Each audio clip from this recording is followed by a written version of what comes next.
In today's video, I'm going to teach you how to automatically save emails in a folder in Gmail.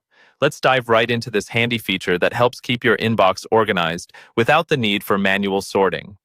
First off, you'll want to navigate to your Gmail account on your web browser. Ensuring you're logged in, head over to the search bar at the top. This is where you can create filters, a nifty tool that saves specific emails into folders automatically. Type in some specific search criteria related to the emails you'd like to sort. For example, you might type the email address of a particular sender or a keyword that often appears in the relevant messages. Once you've entered your criteria, click the search options icon at the right end of the search bar. This icon resembles a small down arrow. A drop-down menu will appear where you can refine your search by filling in additional fields. Enter any additional criteria that will help Gmail identify the emails you're interested in.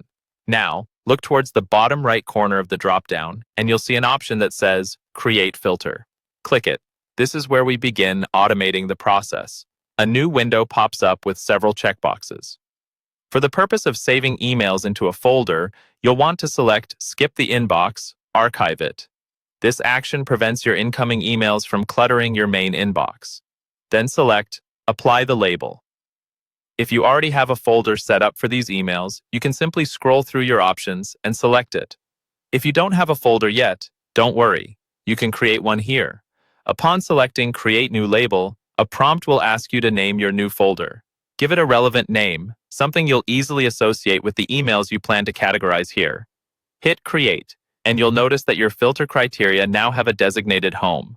Remember to check the box next to Also Apply Filter to Matching Conversations at the bottom of this window.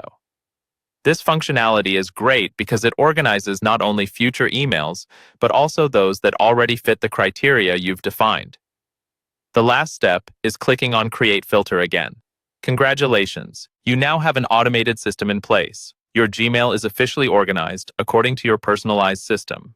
For an extra boost in managing a clutter-free inbox, you can explore more options in the filter creation process, such as marking messages as important or keeping them unread until you're ready to tackle them. These additional features can help tailor your email experience even further. And there you have it, an efficient, organized inbox achieved through a simple filter setup in Gmail. Thanks for watching, and I hope this guide equips you with enhanced email management skills. Be sure to stick around for more tech tips and tricks to make your digital life easier.